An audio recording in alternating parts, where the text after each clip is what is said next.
여러분 안녕하십니까? 9월 7일 화요일 송범선의 오전장 분석 오늘도 힘차게 문을 열었습니다. 지난 거래 뉴욕 증시는 노동절 연휴로 휴장을 했습니다. 유럽과 아시아국 주요 증시는 상승으로 마감을 했는데요. 우리 증시는 어제 방향성을 찾지 못하다가 결국에는 엇갈리면서 마감을 했습니다.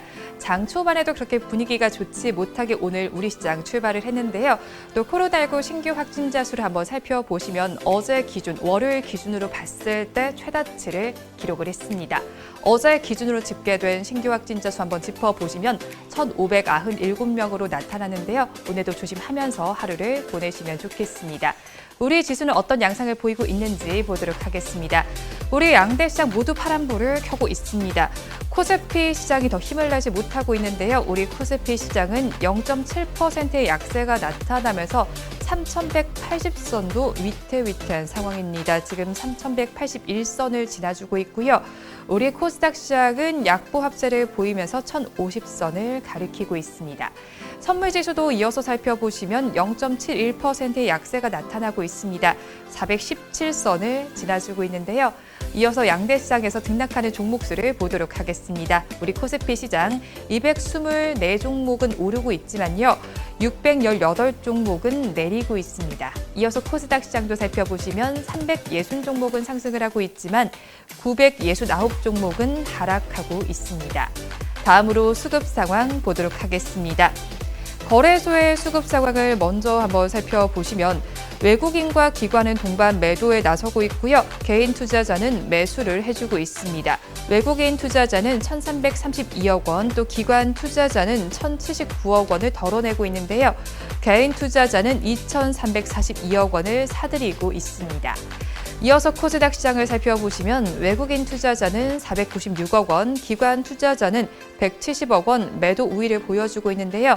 개인 투자자는 690억 원 매수 우위를 나타내고 있습니다. 이어서 시가총액 상위 종목들의 분위기도 보도록 하겠습니다. 우리 코스피 시장을 먼저 보도록 하겠습니다. 시총 10개 종목 내에서는 파란불이 우세한 가운데 2차 전지 주들에서만 빨간불이 들어와 있습니다. 삼성 SDI가 조금 더 강하게 움직여주고 있는데요. 어제는 장중에 LG화학이 위로 올라서는 모습이 나타나던가 싶더니 다시 또 삼성 SDI가 위로 올라서 있습니다. 삼성 SDI는 1.3%의 강세를 보이면서 77만 7천 원의 거래가 되고 있고 LG화학은 0.27%의 오름세가 나타나고 있습니다. 75만 2천 원의 거래가 진행이 되고 있는데요. 각 종목별로도 이슈가 나와 있습니다. 이 삼성 SDI의 경우에는 미국에서 처음으로 배터리 셀 공장 부지를 지금 고르고 있는 상황인데요. 일리노이주와 미시건주를 검토 중인 것으로 전해져 왔습니다. 지금 주가 양상을 화면을 통해서 보시면 좋을 것 같고요. 이어서 LG화학도 보도록 하겠습니다. 폴더블 디스플레이 소재 시장에 진출한다는 계획을 밝혀왔습니다. 지금 주가는 그렇게 잘 가고 있지 못하지만 그래도 강보 합세를 보여주고 있습니다. 다음으로 카카오뱅크를 보도록 하겠습니다. 어제도 주가 상황이 그렇게 좋지는 못했는데 오늘 역시도 힘을 내지 못하고 있는 카카오뱅크입니다. 주가 양상을 먼저 짚어보시면 오늘은 2%대 약세를 보이고 있습니다. 7만 5,300원의 거래가 진행이 되고 있는데요. 어제도 짚어드렸듯이 의무 보유 확약 물량이 풀려나면서 지금 주가가 나흘째 약세를 보여주고 있습니다. 다음으로 알루미늄 주들을 좀 보도록 하겠습니다. 서아프리카 기니에서 쿠데타가 발생을 했습니다. 이렇게 되면서 알루미늄 가격이 10년 사이에 가장 최고치를 기록하는 상황입니다. 기니의 경우에는 알루미늄 생산의 재료인 보크사이트의 최대 공급국인데요. 이제 중국에 공급을 하게 되는데 수급의 차질을 빚게 됐습니다. 이렇게 되면서 알루미늄 가격이 상승을 하게 됐고 알루미늄 주에 전반적으로 주가 강세 요인으로 작용을 하고 있습니다. 종목별로 한번 가격이 어떤지 살펴보시면 조일 알루미늄의 경우에는 장 초반에 고가보다는 좀 빠지면서 윗꼬리를 단 양봉을 형성하고 있습니다. 지금 9에서 10%대 강세가 나타나면서 3,130원 정도의 거래가 되고 있고요. 다음으로 사마 알루미늄 살펴보시면 더 강한 움직임을 보여줍니다. 14에서 15%대 강세가 나타나면서 35,350원, 400원 정도의 거래는 진행이 되고 있습니다. 다음으로 철강주들도 좀 보도록 하겠습니다. 중국에서 철강 감산 등의 영향으로 철광석 가격이 하락세를 보이고 있습니다. 이렇게 되면서 철강주들 강세를 보여주고 있는데요. 현대제철의 주가 양상을 살펴보시면 3%대 강세를 보여주고 있습니다. 52,700원에 거래가 되고 있고요. 다음으로 포스코를 보시면 2.87%의 오름세가 나타나면서 35만 9천 원의 거래는 진행되고 있습니다. 마지막으로 오늘 LX 하우시스를 보도록 하겠습니다. 한샘의 인수전에 가세한다라는 소식이 전해지면서 주가가 강세를 보여주고 있는데요. 하지만 장 초반에 고가보다는 빠지면서 음봉을 형성을 해주고 있습니다. 그래도 상승률을 기록을 하고 있는데요. 4.15%의 오름세가 나타나면서 9만 3천 원 정도의 거래가 되고 있습니다. 다음으로 코스닥 시장으로 넘어가 보도록 하겠습니다. 우리 코스닥 시장을 살펴보시면 장 초반보다 분위기는 조금 나빠진 상황입니다. 그래도 빨간불이 들어온 종목들이 있는데요. 에코프로비엔과 펄어비스, LNF에서는 지금 상승률이 기록되고 있습니다. 그중에서 펄어비스의 종목별 이슈를 한번 살펴보시면 1.28%의 강세를 보이면서 86,900원의 거래가 되고 있고요. KTB 투자증권에서 리포트가 나와 있습니다. 도깨비로 게임성 입증에 성공을 하면서 주가 전망을 긍정적으로 바라보고 있다는 점 참고하시면 좋을 것 같습니다. 다음으로 내추럴 엔도텍을 보도록 하겠습니다. 거래 재개가 된 이틀째 상한가를 기록하고 있는데요. 내추럴 엔도텍 주가 양상을 보시면 29.88%까지 치솟으면서 8,520원의 거래가 진행되고 있습니다. 오늘 마지막으로 대부시스터즈까지 보도록 하겠습니다. 주가는 1.56%까지 오르면서 1%대 상승률을 기록 중인데요. 9만 700원 정도의 거래가 되고 있습니다. 일본에서 쿠키런 킹덤이 흥행한다는 소식이 나타나면서 주가가 연일 강세를 보여주고 있습니다. 다음으로 업종별로는 어떤 움직임을 보이고 있는지 보도록 하겠습니다. 우리 코스피 시장을 먼저 보도록 하겠습니다. 아무래도 지수가 힘을 내지 못하고 있는 만큼 대다수의 업종에서는 파란불이 들어와 있는데요. 그래도 철강 금속 업종에서는 빨간불이 들어와 있습니다. 2%대 강세가 나타나고 있는데요. 그중에서도 사마 알미늄이 가장 잘 가고 있습니다. 15%대 급등 양상을 펼치고 있습니다. 그 뒤를 이어서 화학과 기계, 음식료업, 섬유 의복 업종에서도 강보 합세가 나타나고 있습니다. 반면에 하락하고 있는 업종들 살펴보시면 은행 업종이 가장 많이 빠지고 있는데요. 2%대 급락 양상이 펼쳐지고 있는 가운데 카카오뱅크가 가장 많이 빠지고 있습니다. 앞서서 말씀드렸던 이슈로 인해서 급락 양상이 펼쳐지는데요. 3% 가까이 빠지면서 주가는 75,200원을 가리키고 있습니다. 전기전자와 금융업, 보험, 통신 업종에서도 하락세가 짙어지면서 거래가 진행되고 있습니다. 다음으로 코스닥 시장도 보도록 하겠습니다. 우리 코스닥 시장 역시도 힘을 내지 못하는 업종들이 더 많은 모습이 나타나고 있습니다. 그래도 조기 목재 업종에서는 2.32%의 강세가 나타나고 있는데요. 그중에서 동화기업은 4%대 오름세가 나타나고 있습니다. 지금 주가는 76,600원을 가리키고 있고요. 그 뒤를 이어서 일반 전기전자와 화학, 기타 제조, IT 부품 업종에서도 전거래보다 강세가 나타나고 있습니다. 반면에 하락하고 있는 업종들도 좀 보도록 하겠습니다. 인터넷 업종에서 1%대 하락률이 기록이 되고 있는데요. 그중에서 다나와와 카페24는 2%대 약세를 기록하고 있습니다. 출판 매체 복제와 반도체, 건설, 기계 장비 업종도 전거래보다 힘을 내지 못하고 있습니다. 이 시간 외국인들은 어떤 수급 양상을 펼치고 있는지 상위 세 종목 중심으로 좀 보도록 하겠습니다. 외국인들은 지금 시간을 기준으로 포스코와 SK바이오사이언스, 한화솔루션은 순매수를 하고 있지만 반면에 삼성전자와 NC소프트, 카카오뱅크는 순매도에 나서고 있습니다. 지금까지 시황은 저와 함께 보셨고요. 자세한 분석은 전문가님 모시고 해보도록 하겠습니다.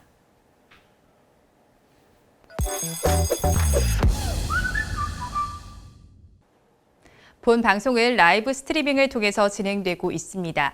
매주 월요일부터 금요일 오전 10시부터 함께 하실 수 있는데요. 유튜브에서 바른경제TV라고 검색하시면 시청하실 수 있습니다.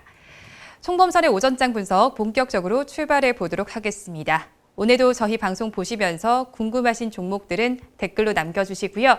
댓글을 주실 때는 매수가와 비중까지 남겨주시면 저희가 조금 더 꼼꼼하게 분석해 드리도록 하겠습니다. 그러면 오늘도 오전장에 분석해 주실 송범선 수석 전문가님 모셔보도록 하겠습니다. 전문가님 안녕하세요. 안녕하세요. 네, 전문가님 오늘도 IPO가 예정이 돼 있죠? 아, 네네. 네, 어떤 종목이죠? 현대중공업이죠. 네, 어떻게 좀 지금 진행이 되고 있나요? 뭐 IPO 돼서 이제 또 상장이 돼서 하는 네. 거죠. 그거 사실 저는 별로 크게 관심 없어요. 없으세요? 네. 네, 별로 관심 없고. 네. 왜냐하면은 이게 현대중공업이 이미 있잖아요. 그렇죠. 현대중공업 지주라는 종목이 있고요. 그리고 한국조선해양이 있어요. 한국조선해양 있고 그리고 현대미포조선이 있습니다.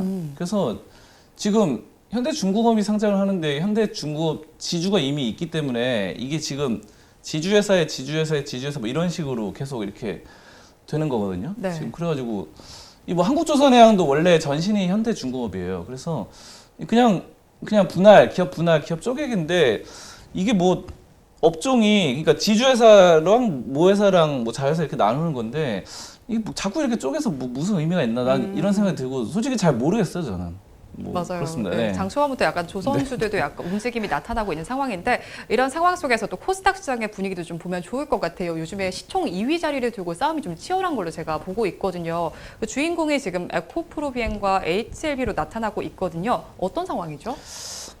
지금 이제 보시면요, HLB와 에코프로비엠이 많이 다툼을 하고 있죠. 네. 시가총액 2위, 그렇죠. 2위로 해서 코스닥 2위 자리로 지금 올랐다가 떨어졌다가 서로 지금 경쟁을 하고 있습니다. 에코프로비엠 같은 경우 2차 전지 양극재, 양극재로서 굉장히 또 두각을 나타내는 그런 회사고요. HLB는 항암제, 리보세라니까 이번에 또 코로나 관련된 백신, 나노젠과 함께 나노코박스를 해서 이러한 글로벌 판매 권리 이런 것들을 획득한 그런 회사입니다. 그래서 이 두 회사 간의 관계가 지금 되게 관건이 되고 있는데요. 결국은 이제 2차 전지와 지금 항암제 바이오 기업과 그런 경쟁이 굉장히 치밀한 그런 상황으로 나타나고 있습니다. 그런데 HLB의 경우에는 지난 2월에 주가가 크게 급락한 이후에 다시 또 급등세를 좀 이어가고 있는데 어떤 상황인지 좀 궁금하기도 하거든요. 그렇죠. 이 HLB가 이제 뭐 최근에 급등이 나왔죠. 네. 급등이 나왔고 최근 지금 보시면요 코스닥에서 외국인 매수 1위를 기록을 했습니다. 네. 대단합니다. 그래서 지금 뭐 많은 종목들 있죠. 코스닥 내에서도요. 대주전자재료, 뭐 ST팜 뭐 등등 있는데요. 이 모든 코스닥 종목 중에서요 9월 첫째 주에 외국인 순매수 1위가 바로 HLB로 나타났습니다. 엄청납니다. 그래서 이제 어느 정도냐 보시면요 818억 그리고 6,400만 원 가량 굉장히 많이 샀습니다. 왜냐하면요 2위가 저번 주라고 보시면 돼요. 저번 주 일주일 동안 외국인이 많이 산 거 2위가 대주전자재료인데요. 334억을 샀습니다. 근데 이제 HLB가 818억 원어치 외국인이 매수를 했기 때문에 이런 점들 봤을 때는 대주전자재료의 2배에서 2.5배 이상 매수를 한 거거든요. 그렇기 때문에 굉장히 많은 금액을 산 거죠. 2위보다도 2배, 3배 가까이 이렇게 매수를 외국인들이 많이 했기 때문에 굉장히 수급세가 많이 몰렸다 이렇게 보시면 될 것 같습니다. 그래서 이제 HLB가 많이 올랐죠. 네. 많이 올라서 이런 상황이고 오늘도 뭐 괜찮은 상황인 것 같아요. 강보합세로 나타나고요. 그래서 지난주에 이제 굉장히 많이 사들이면서 또 HLB 강한 모습을 나타냈고 2위 아까 말씀드린 대로 대주전자재료고요. 3위 ST팜. 또 여기 4위에 HLB 생명과학이 있습니다. 네. HLB 생명과학이 또 4위에 외국인 순매수 기록을 하고 있습니다. 그리고 5위에 KH바텍 뭐 등등 그 밑으로 쭉 나와 있는데요. 중요한 건요. 에코프로비엠도 있어요. 목록에. 에코프로비엠도 외국인이 샀는데요. 한참 밑에 있습니다. 근데 외국인이 에코프로비엠은요. 82억 원어치 샀습니다. 82억. 네. 82억 정도 사가지고 뭐 상당히 이거 82억도 사실 큰 돈이긴 한데 HLB가 이제 818억 정도 샀기 때문에 그러면은 거의 10배 가량을 에코프로비엠 매수했던 외국인 일주일 동안 매수했던 거의 10배 가량을 HLB가 샀기 때문에 상당히 이 HLB 쪽으로 수급세가 좀 많이 몰렸다라고 좀 예상이 되고 있고요. 진양곤 회장이 예전에 이제 뭔가 좀 허위 공시였다라는 허위 공시 의혹을 받으면서 좀 주가가 급락한 바가 있죠. 주가가 급락했는데 그 뒤에 적극적으로 해명을 나서고 해명 자체는 약간 미심적인 부분들이 있었지만 그 뒤 여러 가지 또 리보세라닙을 통해서 상당히 많은 뭔가의 절차가 있었어요. 열심히 하려는 모습들이 있었고, 뭐 최근에는 이제 세계 폐암학회 이제 8일부터 14일까지 열립니다. 네. 여기서도 이제 항암제 관련해서 굉장히 좀 열심히 하려는 모습들 발표를 하려고 나타나고 있고요. 그 밖에 이제 뭐 최근에 나노젠과 함께 베트남 쪽에서 나노코박스 글로벌 판매 권리 획득하는 등 다양한 활동, 그리고 중국에서도 리보세라님 많이 이렇게 해줬거든요. 그렇기 때문에 이런 점들이 상당히 또 큰 기대감에 따라서 좋은 모습들이 나타났다, 이렇게 보실 수 있겠습니다. 뭐 HIV의 경우 여러 가지 이슈들도 있고, 뭐 지난 한 주간 외국인 순매수 1위를 기록하기도 했다라고 말씀을 해주셨는데, 그러면 에코프로비엠도 좀 보도록 할게요. 어제 저희가 전해드릴 때도 뭐 현대차에서도 뭐 제네시스 브랜드 몇 년 후부터는 전동화 차량만 생산한다, 뭐 이런 이슈도 전해주셨잖아요. 그러면서 2차 전지와 관련한 이슈들도 굉장히 관심이 많으실 텐데, 2차 전지 양극재와 관련해서 기대감이 굉장히 높은 상황이잖아요. 그렇죠. 2차 전지가 이제 전 세계적인 추세가 이제 앞으로 이쪽으로 가고 있는 상황이고, 2차 전지 양극재 관련 기대감이 계속 높아지고 있습니다. 그래서 이제 내연기관 차를 이제 없앨 것이다, 이제 생산을 중단하는 그런 양상이 나타나기 때문에 앞으로의 수요는 꾸준히 있을 겁니다. 수요는 있고, 판매도 꾸준히 될 거고, 부품 생산이라던가 연구 개발도 계속 될 것이고요. 또 정부의 정책과 또 맞아 떨어지기 때문에, 네. 정부에서 이제 지원을 해준다는 측면, 돈도 많이 지원해 줄 거고, 뭐 이런 점들이 상당히 에코프로비엠한테는 좋죠. 좋고, 이런 점들이 좋고, 2025년까지요 29만 톤의 증설이 있을 예정입니다.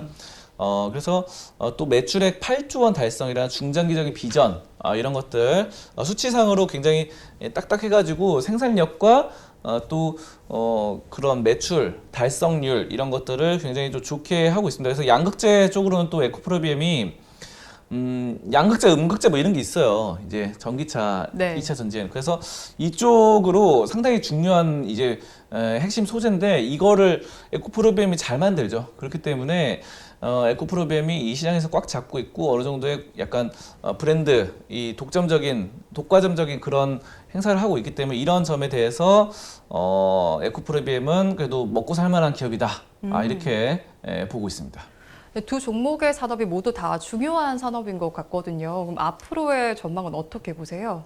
그렇죠. 2차 전지, 뭐 항암제 다 중요합니다. 네. 2차 전지 역시 친환경 산업으로서 수소차, 전기차 이쪽으로 정부가 또 밀고 있는 산업이고, 환경을 보호하자. 그리고 또 환경을 보호하는 이유가 뭐겠습니까? 정부가 왜 환경을 보호할까요? 내연기관 차 해도 되는데, 네. 사실 내연기관 차가 더 싸게 먹혀요.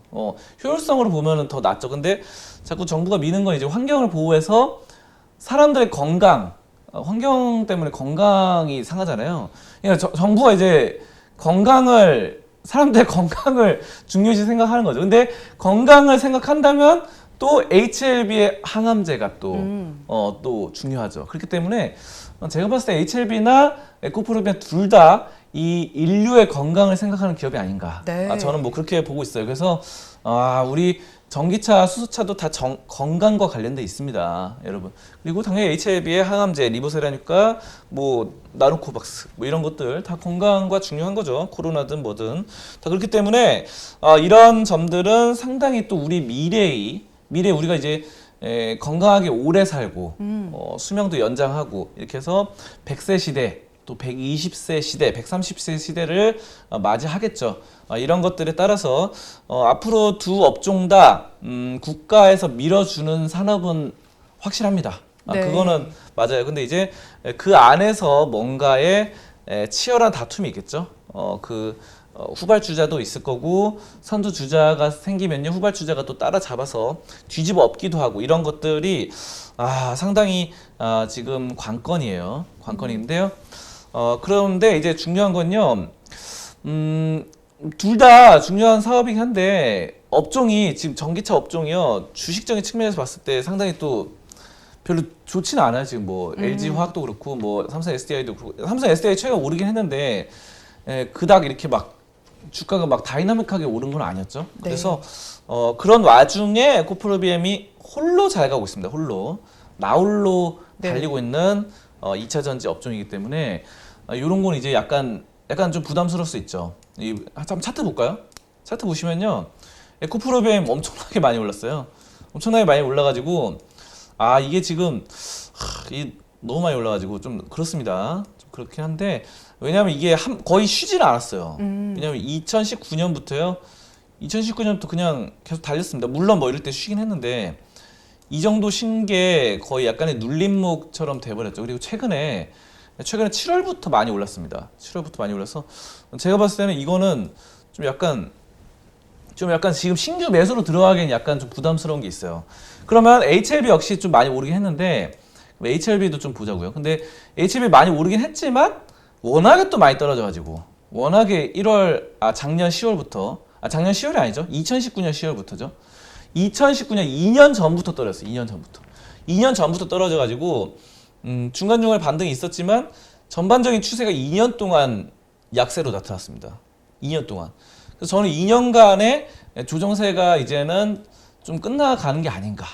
저는 뭐 그렇게 또 생각을 할 수 있을 것 같아요. 그래서 에코프로비엠은 지난 2년 동안 계속 좋았다. 네. 계속 좋았고 HLB는 지난 2년간 안 좋다가 이제서야 좀 올라가는데 HLB 역시 어느 정도 조정을 받을 가능성이 있습니다, 여러분들. 그래서 두 종목 다 굉장히 안정적인 상황은 아닙니다. 물론 이 종목들이 크게 한번 파동이 있을 수 있고 뭐 10%, 20% 이상 하락할 가능성도 있어요. 점점 이렇게 높아질수록 그런 가능성은 상대적으로 더 높아진다고 봐야 되고요. 자, 그렇기 때문에 둘 다 좀 조심을 해야 되고 만약에 두 종목 다 갖고 있다 그러면 물량을 서서히 좀 줄여 나가는 게 좋다 저는 이렇게 말씀드리고요. 다만 두 종목 중에서 에코프로비엠은 2년 동안 상승만 계속했기 때문에 이제 한 몇 달 동안 약간 이렇게 눌림목이 나올 가능성도 있거든요. 자, 근데 HLB는 지난 2년 동안 계속 주구장창 빠졌기 때문에 이제 한 달, 두 달 정도 좋았기 때문에 당장에 눌림목이 나오더라도 눌림목 그런 것들이 길지는 않을 것 같습니다. 너무 이렇게 눌림목이 길지는 않고 어느 정도의 완만한 눌림목 아니면 가파르게 빠지더라도 어느 정도 다시 한번 좀 튀어오르지 않을까. 뭐 저는 그렇게 생각을 해요. 그렇기 때문에 두 종목 다 비중을 조금씩 줄이되 그나마 HLB가 조금 더 저는 상승 탄력이 있다. 이렇게 좀 판단을 하고 있습니다. 네, 요즘에 코스닥 시장 시총 2위 자리에 두고 자리 싸움이 치열합니다. 지금은 에코프로비엠이 시총 2위 자리에 HLB가 시총 3위 자리에 있는데요. 두 종목 모두 미래에 닿아 있다는 점에서는 긍정적이지만 어떤 상황인지 주가 상황 짚어드렸으니까 한번 참고해서 투자 전략 세워보시면 좋을 것 같습니다. 이어서 다음 주제는 화면으로 보겠습니다. 이번 주제를 보도록 하겠습니다. 다가오는 9월 10일에 유가증권 시장에서 시가총액 규모별 정기 변경이 적용되죠, 전문가님? 네, 굉장히 변경이 됩니다. 이 중형주가 또 대형주로 가고, 네. 대형주가 중형주로 가고, 또 중형주가 소형주로 가고, 이런 식으로. 뭘 그렇게 깜짝 놀랐어요? 놀라는 게 아니라 그냥 매년 하는 거예요. 네, 뭐 리액션을 하는 겁니다. 네, 리액션이세요? 네. 아니 사실 뭐 별거 아니에요. 별거 아니고요. 원래 그렇게 하는 거고요. 근데 이번에 9월에 변화가 있거든요. 9월에 변화가 있어서 사실 뭐 별거 아닌데 네. 매년마다 하는 거고요. 다만 변화가 있어요. 여기서 놀라셔야지. 여기서. 네. 너 뭘 놀라야 되면요. 네. 원래 1년에 한 번 했거든요. 네. 변화하는 거. 근데 이제 1년에 두 번 하기로 했어요. 놀랐죠? 2배로 늘렸어요. 2배로. 왜냐? 1년에 한 번씩 변하니까 재미도 없고 네. 뭐가 좀 반영이 바로바로 안 되는 것 같다. 리액션이 바로바로 안 된다. 네. 그런 거죠. 리액션을 해주셨는데 네. 이 주식시장도 막 변동이 되잖아요. 그렇죠. 근데 1년에 한 번씩 변하니까 네. 나 분명히 시가총액이 엄청 늘었어요. 갑자기 막 급등한 종목 있잖아요. 네. 막 이번에 SK사이언스라든가 뭐 이런 거 아까 뭐 에코프로비엠 이런 네. 거 갑자기 막 올랐어. 이렇게 올랐는데 아니 나는 지금 시총이 막 2위, 3위 이런데 네. 2위, 3위인데 아직도 중형주예요. 마음이 좀 그럴 것 같아요. 이런 게 되게 많아요. 네. 왜냐면은 이게 기존에 1년에 한 번씩 했는데요. 1년에 한 번씩 했는데 매년 3월에 한 번씩 했습니다. 3월에. 네. 그러면요. 만약에 4월까지 이렇게 주가가 별로 안 좋았어요. 어떤 종목이. 4월까지 안 좋다가 만약에 5월이나 6월에 급등을 했다 쳐봐요. 그래서 막 갑자기 시총이 막 2위가 됐다. 시가총이 2위가 됐다. 그런데 3월에 바뀌니까 네. 3월에 중형주였기 때문에 5월, 6월에 이미 대형주처럼 됐음에도 불구하고 아직도 그 업종 구분은 중형주로 돼 있는 거죠. 그러면 이게 지금 내년 3월에 바뀔 때까지 계속 중형주로 가는 거예요. 시가총액 2위든 3위든 오. 1위든 간에. 네. 그렇기 때문에 제가 봤을 때는 이거 좀 잘못됐었고요. 네. 그래서 이제 그런 점들을 감안해서 오. 이제는 3월과 9월 이렇게 두 번씩 바꾸기로 했습니다. 바뀌기로. 오. 그래서 좀 더 이렇게 빨리빨리 리액션을 하겠다. 네. 시장도 이제 업종도 이 리액션을 하겠다. 이거는 맞는 것 같아요. 왜냐하면 그동안 그러니까 이거를 자꾸 안 바꾸면요. 네. 일을 안 하는 거예요. 일을. 그러니까 자꾸 뭔가 책정을 하고 이렇게 평가를 해줘야 되잖아요. 바로바로 반영해줘야죠. 바로바로 네. 반영을 안 해주고 그냥 귀찮으니까 일을 안 한 거잖아요. 네. 근데 이제는 좀 더 열심히 일하겠다라고 선포를 하고 이제 1년에 두 번씩 하기로 오. 했습니다. 그래서 지금 9월이기 때문에 네. 이번에 또 변경된다는 거 그거를 좀 판단을 하시면 될 것 같습니다. 그러면 이런 상황에서 새롭게 대형주로 편입되는 종목에는 어떤 게 있는지 궁금하거든요. 그렇죠. 대형주로 편입되는 거 아까 전에 말씀드렸던 SK 바이오사이언스. 네.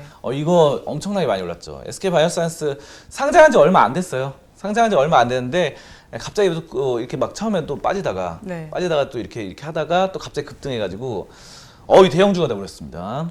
또 역시 SK 바이오사이언스의 형제죠. 친형제 SK 아이 테크놀로지. 이것도 상장한 지 얼마 안 됐는데요. 이 종목도 이렇게 똑같이 빠지다가 이렇게 가다가 갑자기 또 올라가지고 이것도 대형주가 돼버렸습니다. 자, 그리고 FNF가 있습니다. 요거는 의류 사업. FNF와 FNF 홀딩스로 이제 분할을 했거든요. 분할했는데 FNF 바로 의류 사업으로 뭐 우리나라에서도 꽉 잡고 있죠. 네. 꽉 잡고 있어가지고 뭡니까 뭐 모자라던가 MLB 막 이런 거 있잖아요. 메이저리그 베이스볼 이런 모자, 야구 모자 같은 거 이런 거 엄청 잘 팔려요. 또 그래가지고 이쪽으로 뭐 디스커버리라던가 이런 것들을 또 잘 판매를 하고 있거든요. 우리나라가 이런 그 등산복이 되게 잘 팔려요. 등산복이요. 이상해요. 왜냐하면 다른 나라는요, 네. 유럽에도요 그런 등산복이 잘 안 팔리거든요. 네. 근데 우리나라는 희한하게 노스페이스 이런 거 잘 팔잖아요. 그래서 예전에 이제 학생들이 노페족 해가지고 노스페이스. 그래서 외국에서는 이렇게 생각했대요. 한국은 산이 많아서 네. 등산을 많이 가기 때문에 학생들도 노스페이스를 많이 산다. 학생들도 등산을 좋아하니까. 등산. 근데 사실 그런 거 아니에요. 그냥 일시적 유행인데. 네. 아무튼 그런 뭐 디스커버리라던가 이런 거 파는 회사가 바로 FNF입니다. 디스커버리 이런 뭔가 이렇게 의류 뭐 사실 등산하고 별로 상관없는데 네. 그런 회사입니다. 그런 회사 FNF라고 보시면 되고 이번에 대형주가 됐습니다. 그리고 그 밖에 좀 보실 게 펜오션 메리츠증권, CS 윈드, 현대 오토에버, 뭐 대우건설, 현대 미포조선, 효성 TNC가 있는데요. 펜오션은 약간 대단한 것 같아요. 왜냐하면 저는 펜오션 기업을요. 네. 15년 전부터 알고 있었어요. 오. 15년 전부터 그때는 STX 펜오션이었어요. 네. 근데 STX 그룹이 그때 반짝 2007년에 확 올랐다가 조선주 좋을 때 그러다가 망했거든요. 거의 지금 거의 뭐 퇴출되는 분위기. 그래서 STX 펜오션이 올랐다가 엄청난 대기업이 됐다가 망해가지고 완전 곤두박질 쳐가지고 완전 소형주가 됐어요. 네. 소형주가 됐다가 다시 한번 이번에 다시 그 힘든 거를 다 이겨내고 열심히 해가지고 대형주가 됐습니다. 진짜 대단한 거예요. 네, 그 우여곡절이 있었어요. 그래서 여러분이 이런 것들을 발굴을 할 수 있어야 됩니다. 왜냐면은 이렇게 처음에 좋았잖아요. 좋다가 이제 STX 그룹이 몰락의 길을 걸으면서 펜오션도 굉장히 힘들었거든요. 그래서 약간 막 동전주처럼 돼버렸어요. 동전주 막 1,000원, 2,000원 막 이렇게 됐다가 몇만 원대 가던 막 그런 종목이. 그래가지고 이거 진짜 힘들겠다. 망하겠네 하고 이러다가 막 인수합병 이런 거 막 하다가 결국은 살아났어요. 결국. 네. 그러니까 이렇게 기사회생하는 종목들이 있습니다. 기사회생, 턴어라운드라고 하죠. 턴어라운드. 그러니까 막 적자를 계속 치다가도요. 경영진이 똑바로 정신 차리고 이 단결을 해가지고 으쌰으쌰 하면요 다시 살아나는 경우가 있거든요. 그러니까 여러분들도요 힘든 과정들이 있을 수 있어요. 힘든 과정들 경영을 하다가 그럴 수 있지만 그런 것들을 이겨낼 수 있는 그런 기업들을 발굴하셔야 된다. 이렇게 보고요. HLB도 그랬어요. HLB도 한때 힘들었거든요. 네. HLB는 힘들었다가 요즘 그래도 괜찮잖아요. 그러니까 이런 것들을 여러분들이요 이렇게 하다가 이렇게 힘들다 다시 올라가서 턴어라운드 기업들을 많이 발굴할 수 있는 그런 능력을 키우셨으면 좋겠습니다. 이렇게 그러면 중형주에서 대형주로 이동하는 기업들이 있단 반면에 이 대형주에서 중형주로 이동하는 기업들도 있을 것 같거든요. 그렇죠. 대형주에서 중형주로 이제 떨어진 거죠. 네, 좀 떨어졌습니다. 슬플 것 같아요. 이런 어쩔 수 기업들은. 없어요. 네. 이게 그러니까 덩치가 약간 줄어든 겁니다. 이거는 덩치 줄어들었는데 뭐 아무튼 내리막길 약간 탄 겁니다. 네. 내리막길 하지만 이게 뭐 그렇게 슬프지는 않아요. 왜냐? 이게 대형주 됐다 이게 약간 눌렸잖아요. 네. 중형주 됐다 다시 또 대형주 될 수 있거든요. 그럴 수 아까 있죠. 페노션처럼. 그렇기 때문에 그렇게 슬퍼할 필요는 없습니다. 자, 어떤 게 기업이 있냐면요.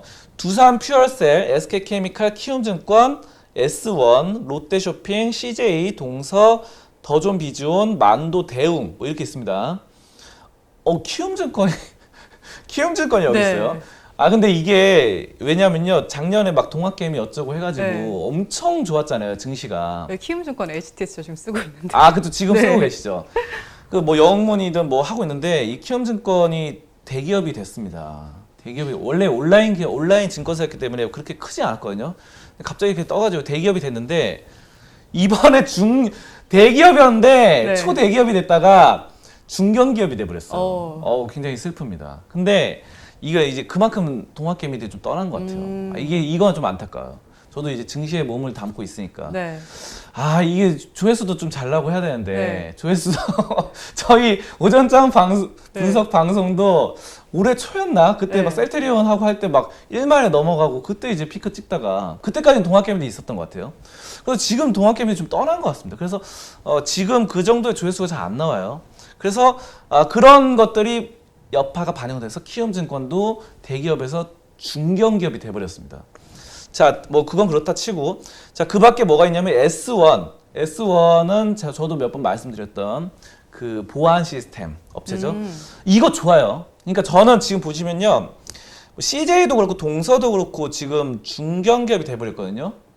대기업에서 중소기업이 됐어요. 네. 막말로 치면요. 대기업이 중소기업이 됐어요. 네. 굉장히 자존심 상하는 일입니다. 그렇죠. 주식시장에서는 그렇게 네. 된 거죠. 아니 그런 네. 거예요. 봐봐요. 이 친구들끼리 만났어요. 대기업 다닌다면서 이렇게 네. 하다가 근데 이번에 중소기업 다니지 나 중소기업 다니 이렇게 된 거예요. 나 대기업이었는데 중소기업 다니는 걸로 바뀐 겁니다. 네. 굉장히 좀 그런데 그게 CJ 동서가 그렇게 된 거예요. 자, 근데 중요한 건요. 저는 이렇게 봐요. S1, CJ 동서는 지금 매수하면 좋은 기업들이다. 지금 주식적인 측면에서는요.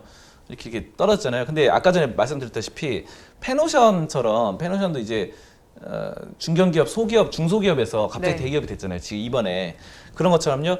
동서, CJ, S1은 굉장히 다시 한번 대기업이 될 가능성이 높은 기업이다. 저는 진짜 이렇게 생각합니다. 진짜 이렇게 생각하기 때문에 여러분들 이 세 종목은 한번 좀 잘 지켜보셨으면 좋겠습니다. 그럼 이렇게 지수별로 변경이 되는 상황에서 저희는 어떤 종목에 집중을 해보면 좋을까요?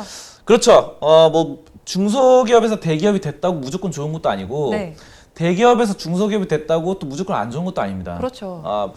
어떤 거냐면요. 저는 그렇게 보는 게 FNF 아까 그런 종목은요. FNF가 이제 대기업이 됐잖아요. 대형주가 됐는데 대형주인데 이거는 좋다고 생각해요. 왜냐하면 이 의류 산업에서 우리나라에서 굉장히 또 자리 잡고 있고 특히 FNF 말고 저는 FNF 홀딩스 FNF 홀딩스나 FNF 기업이 두 개가 있습니다. 근데 FNF 홀딩스는 지금도 굉장히 주가가 싸거든요. 네. 주가가 매력적인 가격이기 때문에 이거는 이제 대형주가 됐음에도 그래도 굉장히 매력적입니다. 굉장히 싸다고 느껴져요. 그러니까 대형주가 됐지만 굉장히 주가가 싸다. 이렇게 보고요. 반대로 이번에 이제 대형주에서 중형주로 바뀌었던 종목 중에서는 아까 말씀드렸던 동서와 CJ, S1이 굉장히 매수하기 지금 저렴하고 좋은 타이밍이다. S1 같은 경우는 우리나라 보안 업체 중에서 세콤 뭐 삼성그룹입니다. 네. 삼성 계열사고요. 삼성그룹에서 우리나라 이 CCTV 보안 이런 시스템을 꽉 잡고 있어요. 전에 송범선의 시선 시간에 다뤄주셨잖아요. 네, 한 두 번, 세 번 말했어요. 근데 주가가 뭐 그렇게 아직 좋진 못해요, 아직. 그렇기 때문에 이제 중형주가 됐는데, 그렇다고 많이 떨어진 건 아닙니다. 한번 차트 볼게요. 이 제가 몇 번 말씀드렸거든요. 네. 이거 한번 차트 보시면요, 이거 봐봐요. 이게 지금 제가 한 2월, 3월부터 몇 번 말씀드렸는데 제가 말씀드린 대로 많이는 안 떨어졌어요. 좀 약간 조정받기도 했었죠. 근데 좀 지금 다시 올라가는 타이밍이고 이게 왜 대기업에서 중형주로 바뀌었냐. 이때 많이 떨어졌습니다. 이때. 작년 2020년 8월부터 많이 떨어진 거예요. 그래서 이게 이제 이때부터 많이 떨어졌기 때문에 대형주에서 중형주로 바뀌었다는 거지. 뭐 제가 말하고 막 급락하고 이런 건 아닙니다. 근데 이게 지금 이렇게 옆으로 횡보한다고 보시면 돼요. 옆으로 지금은 횡보하는 기간이다. 여기서부터 이제 2021년입니다. 2021년 여기. 그쵸? 횡보하는 기간이다. 횡보하는 기간이다 보시고요. S1은 굉장히 매력적입니다. 굉장히 주가도 매력적이고 보안 업체로서 우리나라의 거의 독과점 기업이다. 브랜드 가치도 그렇고 수상도 굉장히 많이 했습니다. 수상도 막 5년 연속 1위 보안 업체 중에서 이런 식으로 경쟁사들 제치는 기업이고요. 자, 요거 말고 이제 동서는요 뭐냐면요 우리 동서식품이에요. 동서식품. 커피는 맥심 뭐 이런 얘기도 했잖아요. 이거 맥심 커피 아직도 많이 먹습니다. 맥심 커피 많이 먹고요. 또 설탕 안 들어가는 커피로는요 카누. 네. 카누 만들어가지고요. 카누 이제 아메리카노로 설탕이 안 들어간 쓴 커피 아메리카노 뭐 아이스 아메리카노도 만들어 먹을 수 있고 카누가 정말 잘 팔립니다. 모델도 이제 공유 모델로 해가지고 굉장히 광고도 호응이 좋았어요. 카누 그러면 뭐 내 집안의 카페 뭐 이렇게 해가지고 집안에서 카누를 만들어 먹는다 이런 식으로요. 설탕이 들어간 커피든 맥심이든 뭐 카누든 둘 다 잘 팔려요. 지금 둘 다 잘 팔리고 회사에서는 항상 그 맥심이나 카누 이런 것들을 거의 비치를 해놔요. 보통 회사에 이 집기 서류 막 이렇게 하잖아요. 탕비실 가면요 다 있으니까 그런 것들은 꾸준히 팔릴 수밖에 없어요. 이거 그리고 CJ는 뭐 말할 것도 없죠. CJ 우리나라 대기업이죠. 중형주로 바뀌었음에도 중소기업 아닙니다. 대기업입니다. 그래서 CJ 그러면요 뭐 CJ E&M 방송 이런 것들로 잘 되고 있고 자회사들 뭐 CJ CGV 요즘 다시 또 영화 산업이 살아나더라고요. 뭐 위드 코로나 해가지고 자회사인 CJ CGV도 여관 관객 굉장히 많이 늘어나고 있습니다. 지금 관객 수도 점점 살아나고 있는 그런 상황이고요. 또 예전에 그 개봉을 미뤘던 마블 영화들이 이제 우후죽순으로 이제 상영을 시작합니다. 상영 시작해서 저번 달에 그거였죠. 그 블랙 위도우를 먼저 해서 이번 달에 샹치도 나오고요. 야, 드디어 이 마동석 씨가 우리나라 배우가 이제 헐리우드 영화에 진출해서 이터널즈도 올해 연말 11월인가 그때 이제 상영을 하더라고요. 이거 계속 미뤘어요, 사실은. 왜냐면 1년 동안 원래 상영이 예정돼 있었는데 코로나 때문에 미뤘는데요. 이거 이제 상영을 시작하잖아요. 그러면요. 엄청나게 CGV 잘 될 것 같아요. CGV. 그래서 상영 이게 왜 그러면 지금 전 세계 관객 수 1위가 전 세계 역사적으로 관객 수 1위가 그거예요. 어벤져스입니다. 어벤져스가 1위예요. 예전에 이제 타이타닉이 1위였는데 이걸 깼던 게 아바타. 근데 아바타를 또 깬 게 어벤져스가 됐습니다. 그래서 지금 이런 식으로 마블 영화 어벤져스 잘 되는데 그동안 상영을 연기했던 것들이 이제 우후죽순으로 막 이제 올해만 3개, 4개 막 이렇게 하니까 장난 아닌 것 같아요. 이게 이제는 CGV라든가 뭐 CJ 그룹 방송을 꽉 잡고 있는 드라마도 그렇고 영화도 그렇고 이쪽이 이제는 좀 날개짓을 펼치지 않을까. 저는 그렇게 보기 때문에 이런 종목들 위주로 뭐 대형주가 중형주가 되든 대형주가 되든 종목의 진짜 가치를 보고 여러분이 한번 매수를 고려해 보심이 어떤가 이렇게 말씀을 드리겠습니다. 네, 오늘 10일에 코스피 시장에서 시가총액 규모별로 정기 변경이 진행이 됩니다. 원래는 한 해에 한 번만 진행이 되지만 올해부터는 2번 진행이 되는데요. 어떤 종목에 집중해야 될지 알려드렸으니까 한번 집중해 보시면 좋을 것 같습니다. 주제는 여기서 마무리해 보도록 하고요. 이어서 여러분들께서 기다리고 계시는 송범선의 종목 분석 시간입니다. 오늘도 여러분들께서 달아주신 댓글 중에서 한 종목을 선정했습니다. 오늘 알아볼 종목은 SK바이오사이언스입니다. SK바이오사이언스는 양갈래 원민님께서 댓글을 주셨습니다. 전문가님, SK바이오사이언스는 어떨까요? 전망 부탁드려요 라고 댓글을 주셨는데요. SK바이오사이언스 오늘 30만 4,500원에 시작을 해서요. 지금은 30만 9,000원에 거래가 되고 있습니다. 한마디로 얘기해 주세요. 임상 상상 효능평가 진행 중.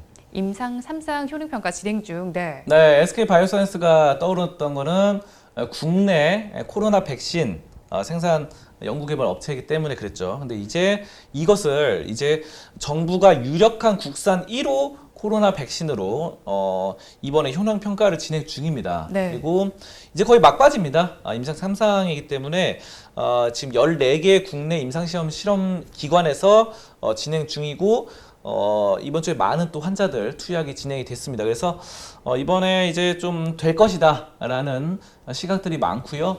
통과가 되면요 정식으로 이제 또 투여가 되지 않을까 이렇게 봅니다. 그래서 SK 바이오사이언스 상당히 이런 점들 호재는 상당히 좋습니다. 호재는 상당히 좋아요. 자 그러면 근데 이제 중요한 건요. 지금 좀 많이 다소 올랐습니다. 네. 다소 올랐기 때문에 주가가 좀 많이 오른 상태에서 주가가 좀 빠져서 추세가 꺾일 가능성도 어느 정도는 있다라는 점인데요. 왜냐하면요 여기 지금 최근에 어제 기준으로 보잖아요. 어제요 크래프톤 그리고 카카오뱅크, 카카오게임즈, SK 바이오사이언스 이 네 종목이 좀 안 좋았어요. 어제 그러니까 9월 6일 날. 왜 그러면요. 근데 이 네 종목의 공통점이 있습니다. 바로 뭐냐? 상장한 지 얼마 안 됐어요. 그렇죠. 상장한 지 1년이 채 안 된 기업들. 상장한 지 1년 정도, 1년 사이에 상장했던 기업들인데요. 이 네 종목이요. 일제히 막 5%, 10% 막 이렇게 빠졌어요, 어제. 그래서 이게 제가 봤을 때는요, 이게 지수가 막 이렇게 내리 빠질 때, 이 신규 상장주들이 다 같이 이렇게 밀물썰물처럼 같이 올라갈 때가 있었거든요. 근데 지금 이게 좀 같이 빠지는 거 아닌가. 이런 생각이 들어요. 그래서 사실 SK 바이오사이언스랑 뭐 카카오뱅크랑 아무 상관없습니다. 뭐 크래프톤도 아무 상관없어요, 게임이니까. 자, 그런데도 뭔가 이 친구들이 같이 움직이는 그런 양상이 있거든요. 이거는 하나의 어떤 거라고 해석이 되면요. 업종은 다른데 하나의 테마처럼 테마 신규 상장주 테마 약간 이런 느낌으로 뭐 그런 거 있잖아요. 뭐 스펙주 테마 약간 이런 식으로 뭐 정치 테마도 사실 업종 다 다릅니다. 어떤 인맥 관련주를 하더라도 어떤 건 건설주가 될 수도 있고 어떤 거는 뭐 자동차 판매 업체가 될 수도 있고 뭐 부품주가 될 수 있고 소재 업체도 있고 그런 애도 이 테마로 형성해서 다 같이 움직이잖아요. 이것도 제가 봤을 때는 이거 지금 신규 상장주들이 어제 좀 크게 급락하는 양상이 나오면서요. 이게 좀 약간 조정을 받을 가능성도 좀 보인다. 보인다. 이렇게 저는 보거든요. 그래서 SK 바이오사이언스가 뭐 나쁘다는 게 아닙니다. SK 바이오사이언스는 뭐 이번에 효능 평가 진행 중 이것도 잘 될 것 같고 mRNA 백신 개발 관련해서 미국 쪽으로도 가속화해서 잘 될 것 같아요. 근데 약간은 지금 차트 한번 볼게요. 차트 잠깐 보시면요. 이게 지금 이게 뭐 어떤 식으로 해석이 되냐면요. 이렇게 올랐잖아요. 이때 급등을 했는데 이게 떨어졌다가 이렇게 해서 약간 이 차트 해석을 좀 보시면요. 봉우리가 두 개예요. 봉우리가 두 개. 그래서 봉우리 두 개 쌍봉을 형성하고 떨어지는 양상. 이렇게도 볼 수 있거든요. 어느 정도는. 그렇기 때문에 물론 여기서 이제 지지선을 잘 지켜주면 괜찮습니다. 지지선을. 그래서 제가 봤을 때는요. 요거는 이제 손절선을 정해놓고 가는 게 좋을 것 같아요. 물론 회사는 괜찮지만 지금 워낙에 너무 많이 올랐기 때문에 워낙에. 그래서 손절선을 굳이 정하자면요. 만약에 여기 쌍봉이다. 봉우리 두 개에서 약간 내리 계곡이 형성될 수 있다. 그러면요. 어디로 보시면 되냐면요. 요 부분 여기 밑에 이걸 깨지 않는 이상 좀 괜찮을 것 같습니다. 그래서 한 27만 원을 손절선으로 잡아 두시고 추세를 따라서 좀 접근해 보자. 이렇게 말씀을 드리도록 하겠습니다. SK 바이오사이언스 백신 이슈 자체는 호재지만 지금 주가 양상이 조금 불안한 점입니다. 그런 만큼 손절 라인 정해 두시고 한번 접근해 보시면 좋을 것 같습니다. 종목 분석은 여기서 마무리해 보도록 하고요. 이어서 전문가님의 관심 종목을 체크해 보는 송범선의 시선 시간입니다. 오늘 전문가님의 레이더박에는 어떤 종목이 걸려 있었을까요? 전문가님 오늘은 어떤 종목 가지고 오셨나요? 네, 삼성전자입니다. 삼성전자. 네, 제2파운드리 공장 부지 선정이 임박했습니다. 그래서 기존에 이제 미국에서 오스틴 공장이 있었잖아요. 네. 오스틴 공장이 예전에 약간 정지도 되고 좀 약간 안 좋은 일도 있었어요. 하지만 이제 재가동이 됐죠. 근데 이번에 바이든 대통령이 반도체 기업들 막 이렇게 해가지고 좀 도움을 요청해서 삼성전자 거기 응하기로 했죠. 자, 그래서 오스틴 공장 말고 제2공장을 만드는데요. 이 공장이요, 이번에 테일러시가 최종 부지로 급부상하는 모습인데요. 테일러시가 어떤 도시냐? 네. 바로 기존의 삼성전자가 미국에 있던 그 오스틴에서요. 30분 거리에 위치했습니다. 오. 굉장히 가까워요. 굉장히 미국은요. 우리나라보다요. 땅덩어리가 훨씬 크죠. 그렇죠. 우리나라보다요 10배 이상 큽니다. 정확히 몇 배인지는 잘 모르겠지만 10배 이상 그런 큰 나라예요. 땅덩어리가. 근데 여기서 30분 거리다 라고 한다는 건요. 서울도 막 끝에서 끝까지 30분, 1시간 이렇게 걸리잖아요. 그러니까 거의 서울시에서 서울시까지 이런 게 30분 거리예요. 여의도에서 강남까지 차 타고 가면 30분 걸립니다. 자, 이렇게 가까운 데에서 지금 급부상하기 때문에 저는 이거 상당히 좀 좋다고 생각합니다. 왜냐, 오스틴 공장에서 기존의 삼성전자가 이제 자리를 잡고 있는데 여기서 이제 가깝다. 그러면은 뭐 부품이라던가 이런 것들을 서로 실어 나르기 굉장히 가까우니까 좋죠. 좋고 이런 점들 여러 가지 협력적인 부분들이 상당히 좋을 것이다. 이렇게 생각을 합니다. 그래서 삼성전자가 최근에 좀 많이 눌리긴 했습니다. 많이 눌리긴 했지만 여러 앞으로의 공장 부지 오스틴 거기 뭐 테일러시 옆에 또 하고 평택 공장도 이제 완공되는 게 머지 않았습니다, 여러분들. 이런 것들만요, 지금 완공이 되잖아요. 그럼 막강한 생산력을 바탕으로 엄청나게 또 공장에서 기계 부품, 반도체를 좀 찍어낼 겁니다, 여러분들. 그러니까 이것만 잘 찍어내도 수주는 꾸준하게 있으니까 걱정 없이 매출은 올라갈 것이다. 이렇게 보고 삼성전자 긍정적으로 판단하고 있습니다. 네, 오늘 송범선의 시선 시간에는 삼성전자를 살펴봤습니다. 제2파운드리 공장 부지 선정이 임박했다라는 소식이 전해져 왔는데 한번 관심 가져보시면 좋을 것 같습니다. 오늘 말씀은 여기까지 듣도록 하겠습니다. 고맙습니다. 감사합니다. 오늘도 저희 방송 보시면서 궁금하신 종목들은 댓글로 남겨주시고요. 댓글을 주실 때는 매수가와 비중까지 남겨주시면 저희가 조금 더 꼼꼼하게 분석해 드리도록 하겠습니다. 우리 양대시장 여전히 파란불을 켜고 있습니다. 코스피 시장은 0.61%의 하락세를, 코스닥 시장은 약보합세를 보여주고 있고요. 오전 10시 30분에 개장한 상해 종합지수의 분위기 살펴보시면 약보합거래에서 시작한 이후에 지금도 소폭의 약세를 보이고 있습니다. 0.03%, 0.2%가 빠지면서 3,621선에 거래가 되고 있습니다. 오후 시간대는 우리 시장도 조금 더 힘을 내주기를 바라면서 방송 마무리해보도록 하겠습니다. 저는 오후에 응답하라 마감 시황에서 다시 찾아뵙도록 하겠습니다. 오늘도 함께해 주신 여러분 고맙습니다.